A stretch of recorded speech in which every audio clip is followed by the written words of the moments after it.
بر محمد و آل محمد صلوات.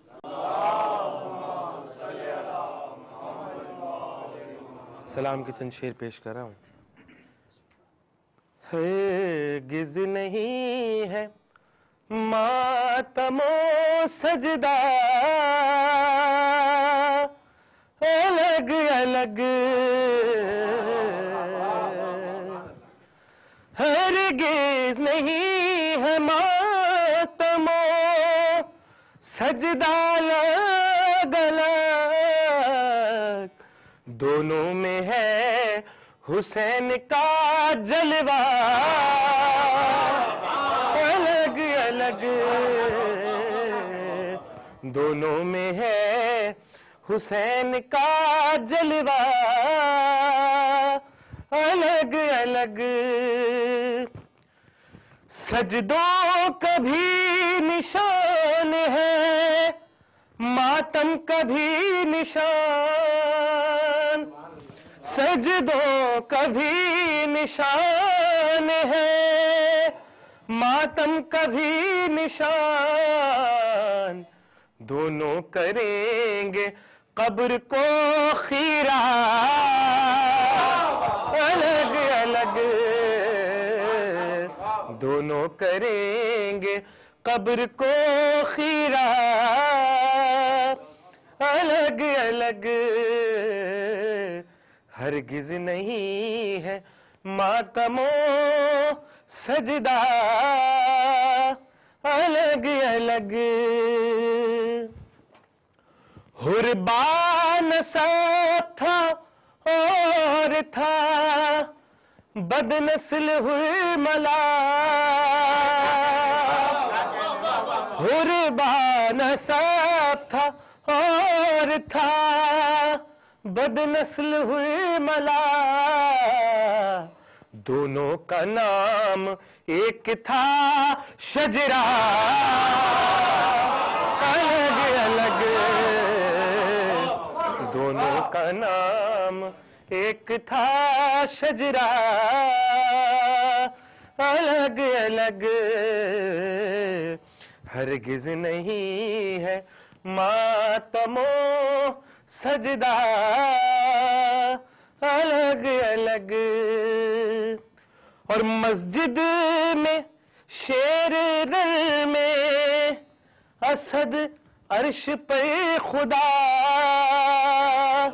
مسجد میں عبد رل میں اسد عرش پہ خدا، حیدر کا ہر جگہ پہ ہے لہجہ الگ الگ، حیدر کا ہر جگہ پہ ہے لہجہ الگ الگ. ہرگز نہیں ہے ماتم و سجدہ الگ الگ. اور مختار سے کسی طرح بہلول کم نہیں، مختار سے کسی طرح بہلول کم نہیں، دونوں کا کام ایک طریقہ الگ الگ، دونوں کا کام ایک طریقہ الگ الگ. ہرگز نہیں ہے ماتم و سجدہ الگ الگ، ہرگز نہیں ہے ماتم و سجدہ الگ الگ. اور شہ سوئے کعبہ سجدہ نہ کرتے جو وقت عصر، شہ سوئے کعبہ سجدہ نہ کرتے جو وقت عصر، ہوتا تمام فرقوں کا قبلہ الگ الگ، ہوتا تمام فرقوں کا قبلہ الگ الگ ہرگز نہیں ہے ماتم و سجدہ الگ الگ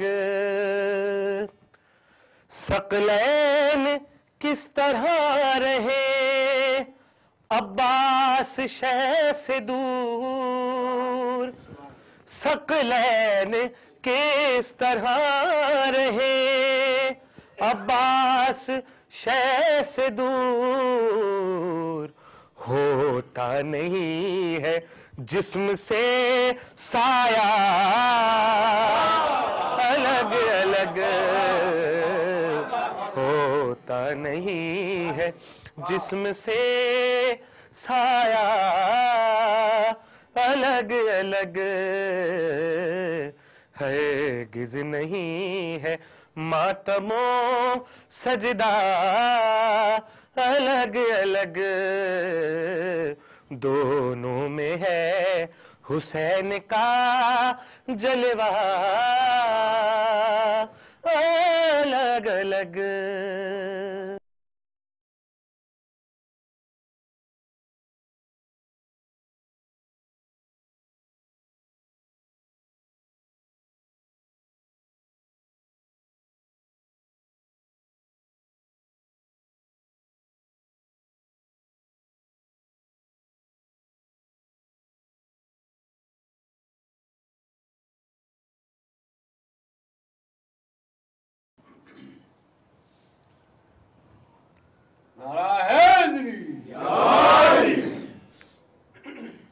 بسم اللہ الرحمن الرحیم.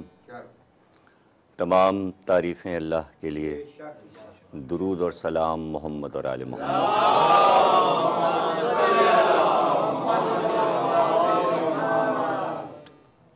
1430 ہجری کے محرم کے عشرے کی دوسری تقریر شہادت حسین عشرہ برائے میٹرو ٹی وی. اور یہ ایک اچھی روایت ہے کہ ذرائع ابلاغ پر ان دنوں میں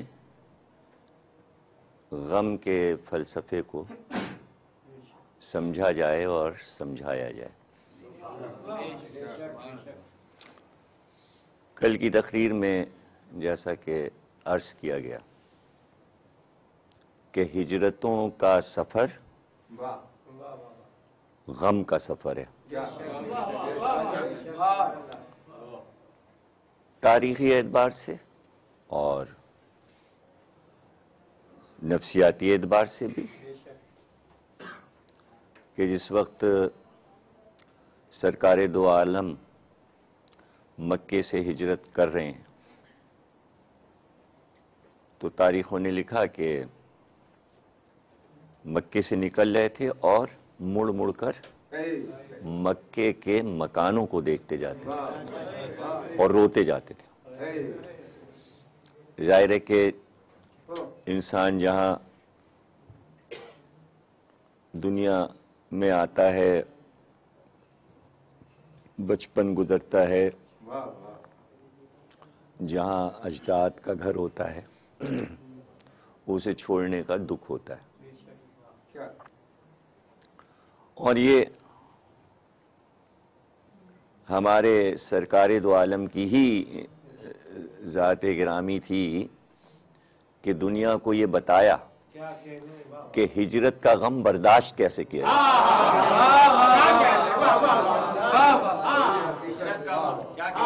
ہجرت کا غم برداشت کیا. اب چونکہ میں نے یہ لفظ کہہ دیا کہ برداشت، تو یہ بتانا چاہوں گا کہ ہجرت پھر یہ ہے کہ جس جگہ کو چھوڑ دیا پھر چھوڑ دیا، اگر واپس چلے گئے پھر دوبارہ تو پھر وہ ہجرت کا مفہوم ختم ہو گیا. یعنی غم مسلسل ہے. ہجرت جو ہے وہ غم مسلسل ہے. کہ یاد ستاتی رہے اس سرزمین کی کہ جہاں رہے ہیں اور بچپن اور جوانی گزاری ہے. تو جنگ حنین کے بعد جب جنگ ختم ہوئی، جو اسلام کی آخری جنگ ہے اور آخری جہاد ہے، دفاعی جہاد، تو اس لڑائی میں مسلمانوں کو مال غنیمت بہت ملا، بے انتہا مال غنیمت ملا، اور پھر سرکار نے اپنے ہاتھ سے تقسیم کیا تمام مسلمانوں میں. تو جو نئے کلمہ گو آئے تھے فتح مکہ کے موقع پر، ان کو کچھ زیادہ دیا. وہ نئے آئے تھے تو ان کے دل رکھنے کے لیے ان کو کچھ زیادہ دیا. جو پرانے تھے انہیں کم دیا. تو اس میں انصار مدینہ بھی تھے.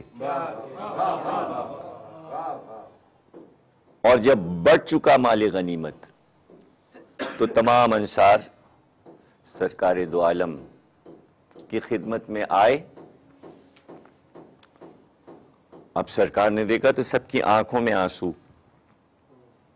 اور انہوں نے آتے ہی اپنے فضائل بیان کیے کہ اسلام کے آغاز سے جو ہماری خدمات ہیں اور جو ہم نے قربانیاں دی ہیں، اس کے دیکھتے ہوئے آپ نے نئے لوگوں کو زیادہ حصہ دیا اور ہم لوگوں کو کم حصہ ملا ہے.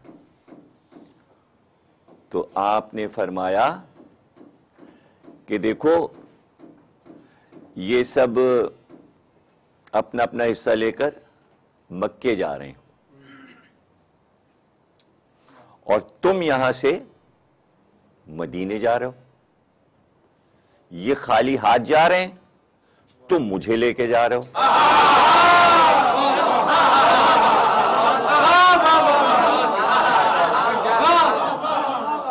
اور پھر جملہ کا کہ کیا تمہارے لیے یہ فخر کی بات نہیں ہے کہ قیامت تک میں تمہاری سرزمین پر رہوں گا، میں تمہارے ساتھ رہوں گا. تو یہ ہجرت غم مسلسل، ورنہ کہتے کہ اب چونکہ مکہ فتح ہو گیا ہے تو اب ہم مکے میں رہیں گے اپنے باپ دادا کے گھر میں. لیکن یہ وہ محبتیں ہیں کہ سرکار نے پھر مدینے کو ہی اپنا مسکن اور ابدی خوابگاہ بنا لیا. یعنی ہجرت کا غم لیے رہنا ہے، اس داغ کو مٹانا نہیں ہے. تو سنت رسول ہے غم کی پرورش کرنا.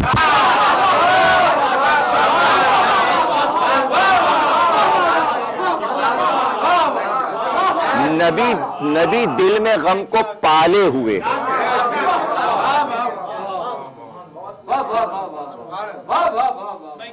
تو یہ ہے غم کی کیفیت، یہ ہے غم کی عظمت. اور یوں بھی اگر جیسا کہ میں آپ کے سامنے عرض کر رہا ہوں کہ غور و فکر کے مرحلے بار بار آتے ہیں جب بھی دین کی بات چھڑتی ہے اور سرکار کی بات آتی ہے، قرآن و حدیث کی بات آتی ہے، تو ہمیں غور و فکر کرنے کے زیادہ موقع ملتے ہیں. اس لیے کہ ہم ایک فکر کے ماحول میں بیٹھے ہوتے ہیں کہ جہاں پر ہم سچائی کے بارے میں سوچ سکیں کہ سچ کیا ہے، معاشرے میں سچ کیا ہے. دیکھیں مشہور کیا ہے اس کی بات نہیں کرنی، مشہور پہ نہ جائیں، اس رخ کو دیکھیں کہ سچ کیا ہے. مشہور پہ تو پھر پوری دنیا مشہور پہ بہکی ہوئی ہے.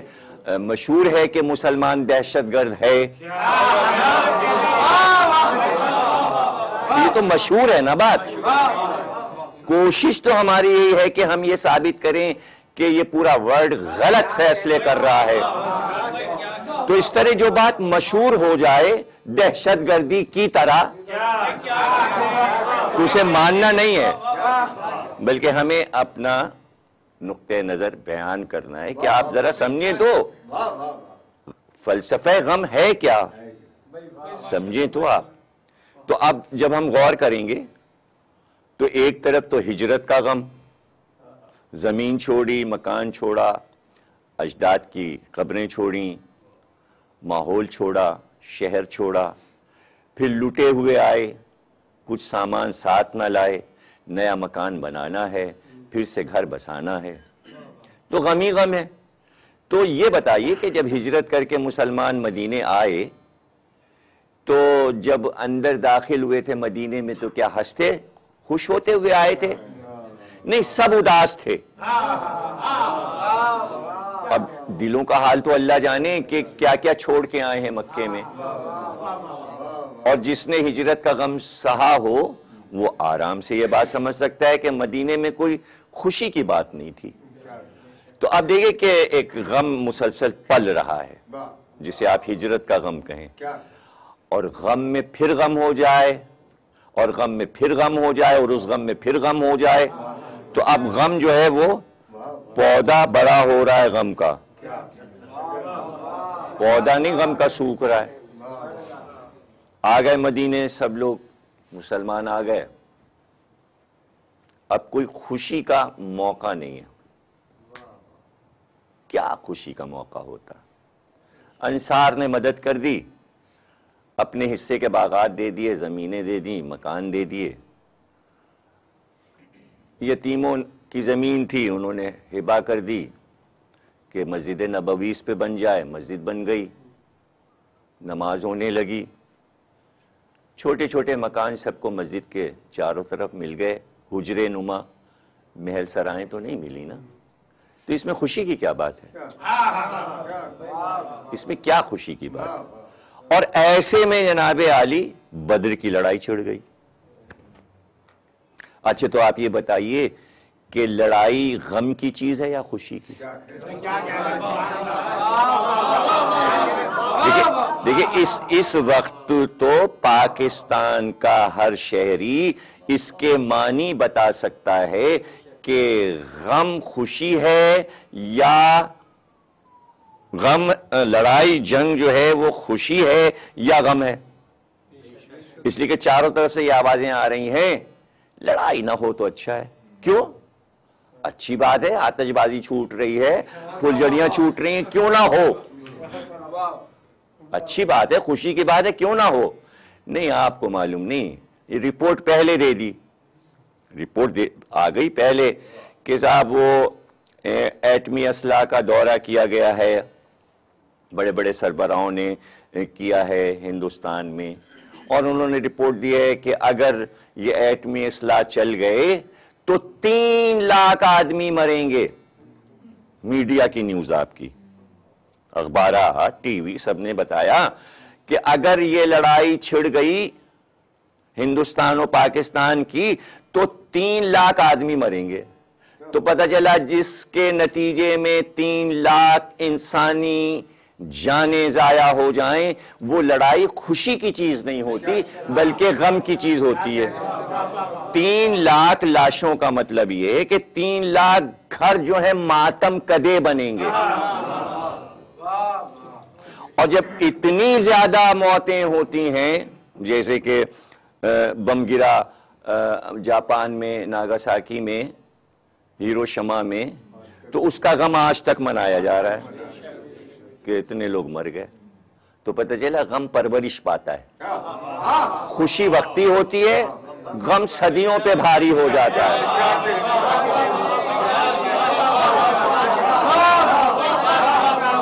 غم کا ایک سفر ہے، ایک تسلسل ہے، چلتا جا رہا ہے، چلتا جا رہا ہے. تو اب ظاہر ہے کہ اب جو خدا نہ کرے ایسی کوئی لڑائی دنیا میں ہو گئی جسے ایٹمی وار کہتے ہیں، تو اس کے بعد جانے کتنی صدیوں تک وہ غم منایا جائے. تو اس کے معنی لڑائی جو ہے وہ کوئی خوشی کی چیز نہیں ہے. تو جب پوری دنیا میں لڑائی خوشی کی چیز نہیں ہے تو اسلامی جہاد کیا کوئی خوشی کی چیز ہے؟ ہم واپس آ رہے ہیں، ہم اپنے دین کی بات کرنا چاہتے ہیں کہ اللہ نے جو جہاد رکھا تو کیا جہاد خوشی کے لیے رکھا گیا؟ نہیں، جہاد کی تو بنیاد میں ہی غم پرورش پا رہا ہے، اس لیے کہ اطلاع دی گئی کہ اگر تم مر جاؤ گے تو تم مردہ نہیں ہو، تمہیں شہادت ملے گی، تم زندہ رہو گے۔ تو شہادت کی خبر جہاد میں پہلے دی جاتی ہے، اور ہجرت کا غم ابھی تھا کہ جہاد چھڑ گیا، بدر کی لڑائی ہو گئی۔ بدر کی لڑائی ہوئی تو رسول اللہ کے سگے چچا زاد بھائی عبیدہ شہید ہو گئے۔ لیجئے، جہاد ہوا تو اس کے نتیجے میں عبیدہ بن حارث بن عبد المطلب بدر میں شہید ہو گئے۔ تو یہ تو غم کا ماحول پیدا ہو گیا۔ تو کیا کوئی مدینے میں بدر کے بعد ہنسا ہوگا یا کوئی جشن منایا گیا ہوگا؟ ظاہر ہے کہ غم کا ماحول پیدا ہو گیا۔ اور ابھی بدر ختم ہوئی ہے اور دوسرا سال شروع ہوا ہے کہ احد شروع ہو گئی، اور احد شروع ہوئی تو جہاد ختم ہوا، جنگ احد ختم ہوئی تو میدان جنگ میں حضرت حمزہ کی لاش پڑی تھی جو رسول اللہ کے چچا ہیں۔ تو یہ بھی کوئی خوشی کا موقع نہیں تھا احد۔ اگر خوشی کا موقع ہوتا بدر و احد تو دیکھیے اتفاق سے جب زیارات کے لیے جاتے ہیں مدینے تمام حاجی تو مقام بدر پہ بھی جاتے ہیں اور مقام احد پر بھی جاتے ہیں، تو دونوں جگہوں پر کوئی مسرت کی یادگار نہیں بنی ہے، سب کی قبریں بنی ہیں۔ شہدائے بدر کی قبریں بدر کے میدان میں ہیں، شہدائے احد کی قبریں احد کے میدان میں ہیں، تو کیا وہاں سے ہنستے گاتے ہوئے آتے ہیں قبریں دیکھنے کے بعد؟ ارے ان شہیدوں کو دیکھ کر، ان شہیدوں کی قبروں کو دیکھ کر آنکھوں سے آنسو ٹپک جاتے ہیں، اور جب جناب حمزہ کی قبر دیکھتا ہے مسلمان تو پورا ماضی یاد آ جاتا ہے۔ اس لیے ماضی یاد آ جاتا ہے کہ جنگ احد کے نتیجے میں رسول اللہ کے چچا حمزہ شہید ہو گئے۔ یہ تو مشہور ہے کہ مشہور ہو گیا تھا کہ صاحب رسول اللہ شہید ہو گئے، لیکن حضرت علی حفاظت کر رہے تھے رسول اللہ کی، اور جب حفاظت کرتے ہوئے لے کر آئے تو پتہ چلا حمزہ شہید ہو گئے۔ اور جب حمزہ کی لاش پر رسول اللہ آئے تو ایک تو غم یہ ہے کہ چاہنے والا چچا، اتنا بڑا مجاہد، سپہ سالار، علمدار، ایک پورا پہاڑ تھا مسلمانوں کی حفاظت کے لیے، اور وہ نہ رہا۔ یہ غم ایک طرف، لاش کو دیکھ کے غم اور بڑھ گیا، اس لیے کہ لاش کی حالت ایسی ہے کہ اب رسول اللہ سے برداشت نہیں ہوا لاش کو دیکھنے کے بعد کہ لاش کا عالم کیا ہے۔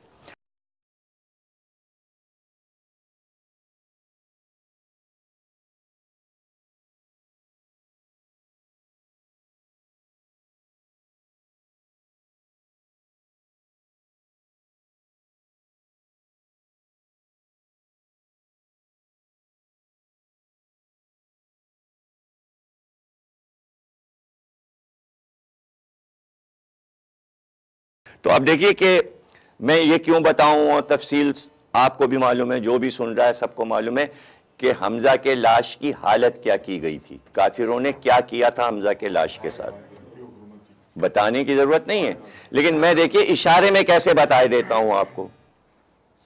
مدینے خبر ہو گئی تو وہاں سے پیدل خواتین مدینے سے چلیں، یہ سن کر کہ احد میں کتنے لوگ مارے گئے، تو اس میں جناب حمزہ کی سگی بہن جناب صفیہ، سرکار دو عالم کی پھوپھی، حضرت علی کی پھوپھی، وہ بھی آ رہی۔ تو اس وقت رسول اللہ حضرت علی سے کہتے ہیں کہ حمزہ کی لاش کو ڈھانک دو، بہن آ رہی ہے۔ اس جملے سے پتا چلا کہ لاش کا کیا عالم ہے۔ مرد تو مرد، چونکہ عورتوں کا دل نازک ہوتا ہے، اور بہن جب بھائی کی لاش کو دیکھے گی تو کیا ہوگا۔ تو اب ظاہر ہے کہ میدان احد میں نہ کوئی چادر ہے نہ کوئی کپڑا ہے، تو گھاس توڑ توڑ کے رسول اللہ نے اپنا امامہ دے دیا، کہ حمزہ کا سینہ ڈھانک دو، چہرہ ڈھانک دو، پیر کھلے ہیں تو آپ نے فرمایا گھاس توڑ کے گھاس سے پیروں کو چھپا دو، لاش کو چھپا دی تاکہ بہن نہ دیکھے جو عالم ہے لاش کا. تو اب اس سے اندازہ کیجئے کہ لاش کا کیا عالم ہے کہ رسول اللہ نہیں چاہتے کہ اس عالم میں بہن بھائی کی لاش کو دیکھے. چلیے یہاں تک ہو گیا کہ دفن ہو گیا جناب حمزہ. رسول اللہ مدینے آئے تو اب بعض چیزیں ایسی ہوتی ہیں کہ جو کسی کتاب کے حوالے کی محتاج نہیں ہوتی. ضروری نہیں ہے میں جیسے کل کی تقریر میں نے کتابوں کے نام گنا دیے تو ابھی بھی گنا دیں, اس لیے ضروری نہیں ہے, اس لیے کہ کوئی تاریخ اسلام کی ایسی کتاب نہیں جس میں احد کا حال نہ لکھا ہو. تو مخصوص کسی کتاب کا نام لینے کی کیا ضرورت ہے بھائی؟ جو بھی تاریخ کی کتاب ہے اس میں احد کا حال لکھا ہے. تو اس میں یہ بھی لکھا ہے کہ جب رسول اللہ مدینے میں داخل ہوئے تو ہر گھر سے رونے کی آواز آ رہی ہے. پتہ چلا جہاد کا جو حاصل ہے, باقیات ہے, وہ خوشی نہیں ہے, غم ہے.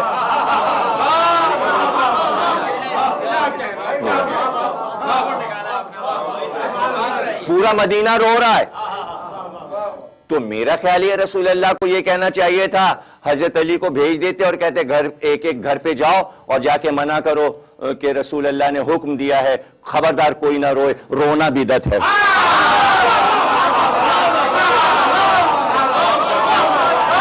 اگر کسی کتاب میں لکھا ہو, کہیں لکھا ہو, نہیں رونے کو نہیں ٹوکا بلکہ روئے. اتنے لوگ مارے گئے تھے, اتنے مسلمان, کہ انصار کے گھروں میں قیامت مچی ہوئی تھی. ہر گھر سے رونے کی آواز آ رہی تھی, ہر گھر کی لاش موجود تھی وہاں میدان میں. تو اب رسول اللہ نے کیا کہا؟ رسول اللہ اپنے گھر میں داخل ہوئے اور سامنے بیٹی جناب سیدہ کھڑی ہوئی ہیں.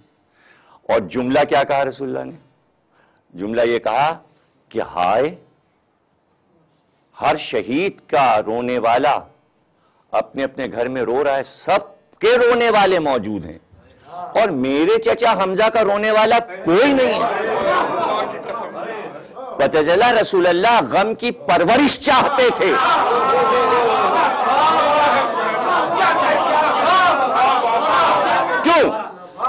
کیوں چاہتے تھے؟ مسلمانوں کے دل میں غم پلتا رہے, اس لیے کہ غم ترقی کی راہ ہے, خوشی گمراہی کی راہ ہے.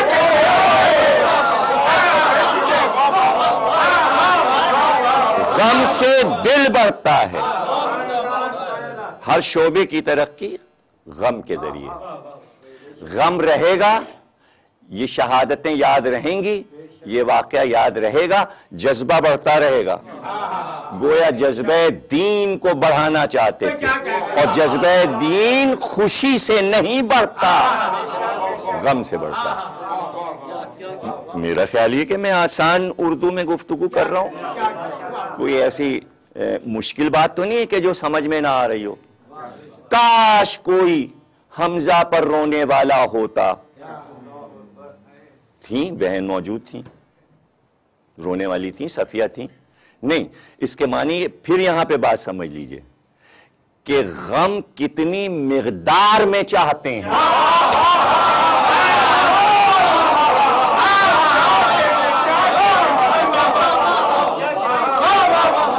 یعنی یہ چاہتے ہیں رسول اللہ کہ بڑے شہید کا غم چند لوگ نہ منائیں, پوری قوم بڑے شہید کا غم منائے. سامنے کی باتیں ہیں, سامنے کی باتیں. تو اب کیا ہوا؟ اب یہ ہوا کہ رسول اللہ کی ہر بات حدیث بن جاتی تھی, جو بولیں وہ حدیث, اور وہ بولتا ہی نہیں. وما ينطق عن الهوى, جب تک اللہ نہ کہے وہ نطق کرتا ہی نہیں. تو جو بولیں وہ حکم الہی. اور اس وقت جو ہے غم کی پرورش چاہتے ہیں, تو وہ بات حدیث بن کے باہر نکلی. وہ انصار کی عورتیں جو اپنے شہداء کو رو رہی تھیں, اپنے مردوں کو رو رہی تھیں, انہوں نے سنا رسول اللہ کہہ رہے ہیں میرے چچا پہ کوئی رونے والا نہیں. تو تمام عورتیں سروں پہ چادریں اوڑھ کر جناب سیدہ کے پاس آئیں, رسول اللہ کے گھر میں آئیں, اور سب نے آتے ہی کہا کہ بی بی آپ اپنے بابا رسول اللہ سے کہیے کہ ہم اپنے مرنے والوں کا غم بعد میں منائیں گے، پہلے ہم حمزہ کا ماتم کریں گے۔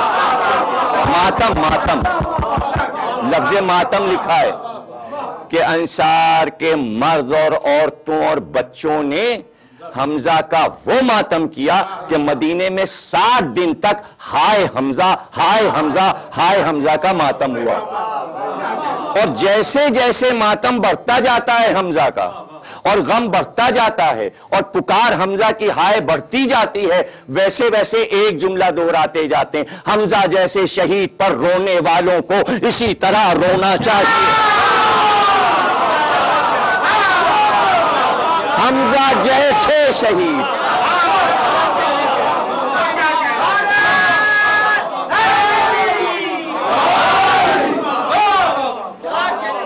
ہاں، یہ حق ہے، اس طرح ادا ہوا، یعنی چاہتے تھے اس طرح میرے چچا حمزہ کا ماتم ہو۔ اور جناب سیدہ سے کہا کہ حمزہ کے گھر والوں کے پاس جاؤ اور 3 دن تک لگاتار کھانا پکا کے تم لے جاؤ، انہیں چولہا نہ جلانا پڑے، اس لیے کہ وہ سب سوگوار ہیں۔ یعنی ایک غم کی بنیاد رکھ دی ہے مدینے میں رسول اللہ نے۔ بنیاد تو ہر علم کی رکھی ہے، ہر شعبے کی رکھی ہے، ماننا نہ ماننا امت کا کام ہے، سمجھنا اور سمجھانا امت کا کام ہے۔ چیزیں تو سب موجود ہیں، ہر چیز موجود ہے۔ اب آپ کو میں مثال دے دوں، چونکہ انصار نے وعدہ کیا تھا کہ ہم اپنے لوگوں کا غم بعد میں منائیں گے، حمزہ کا اول منائیں گے۔ اب میں آپ کو اس زبان کی پاسداری کی دلیل دے رہا ہوں۔ دیکھیں، دنیا عالم اسلام شب برات مناتی ہے، شاید چند فیصد کو معلوم ہو کہ شب برات کا مفہوم کیا ہے اور اس میں کتنی چیزیں چھپی ہیں، لیکن اس میں حلوہ جو بنتا ہے، شب برات کا حلوہ جو مشہور ہے، وہ جناب حمزہ کے لیے بنتا ہے۔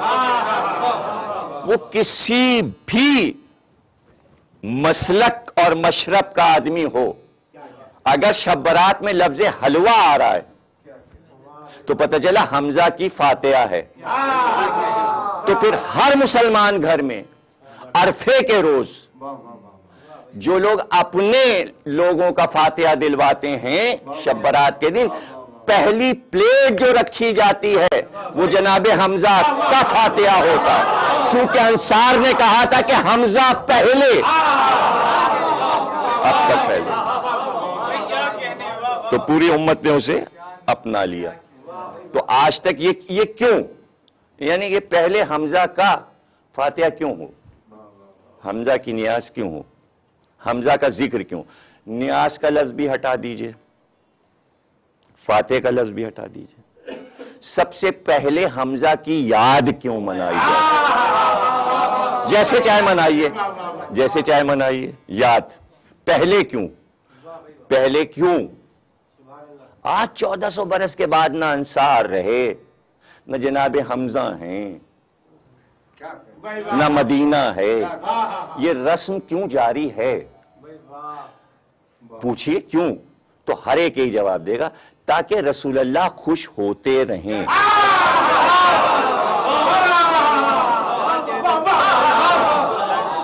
تو پتہ چلا کوئی ایسا بھی غم ہے کہ جسے منا کر اپنے رسول اور اپنے اللہ کو خوش کیا جاتا ہے، یعنی غموں میں خوشنودی الہی ہے، خوشنودی نبوت ہے۔ تو کیا جہاد کا نتیجہ خوشی ہے؟ نہیں، غم ہے۔ ابھی پہلے دن رسول اللہ نے کہا کہو اللہ ایک ہے، پتھر آئے، لیجئے زخمی ہو گیا نبی، یہ کوئی خوشی کی بات ہے؟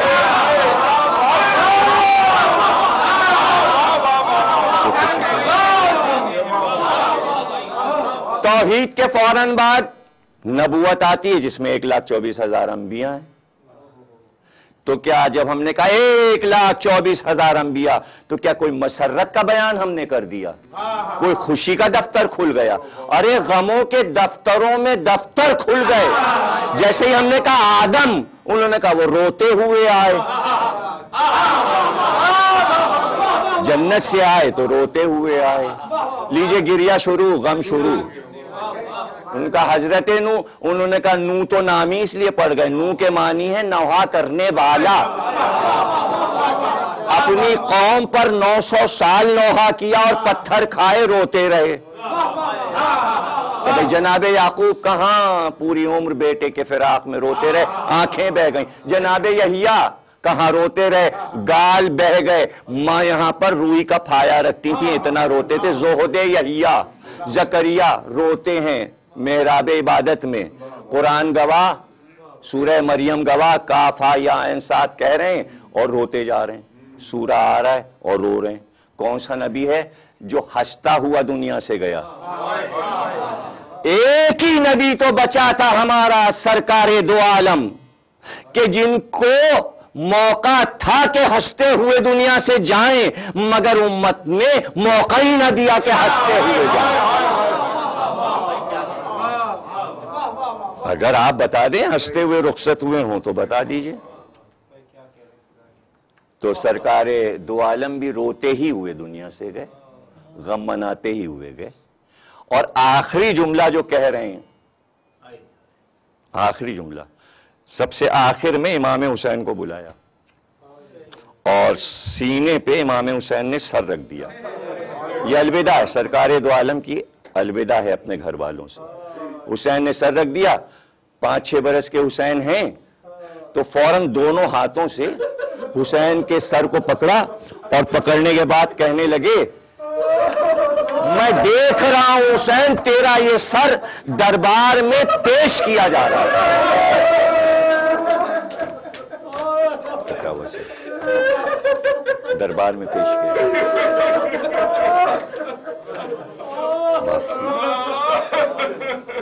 تو یعنی آخری جملے جو ہیں، یعنی جب آنکھیں سرکار کی بند ہوں گی اور رفیق اعلیٰ کی طرف پرواز کریں گے تو اس وقت غم حسین مناتے ہوئے جا رہے ہیں. اس سے بڑی سنت کیا ہو سکتی ہے؟ اور دیکھیے بچہ لاڈلا ہوتا ہے، پیارا ہوتا ہے تو ہمارے معاشرے میں خوشی کا اظہار ہوتا ہے. وہ ہنستا ہے، وہ بولتا ہے، اس کی باتوں پر کچھ بزرگ خوش ہوتے ہیں. لیکن ہم تاریخ کے ایک لمحے کو دیکھتے ہیں جب حسین نظر آتے ہیں سرکار دو عالم کے ساتھ، وہ ہم کوئی خوشی ایسی بڑی نظر نہیں آتی کہ اسے بیان کریں، بلکہ غم کا ہی پہلو نظر آتا ہے. مسجد نبوی سے نکلے سرکار دو عالم تو دیکھا کہ آگے آگے حسین ابن علی جا رہے ہیں چھوٹے سے، اور ان کے پیچھے ایک بچہ حسین کا ہم عمر پیچھے پیچھے چل رہا ہے. جدھر حسین قدم رکھتے ہیں وہاں کی مٹی اٹھا کے وہ بچہ اپنے سر پہ ڈالتا ہے.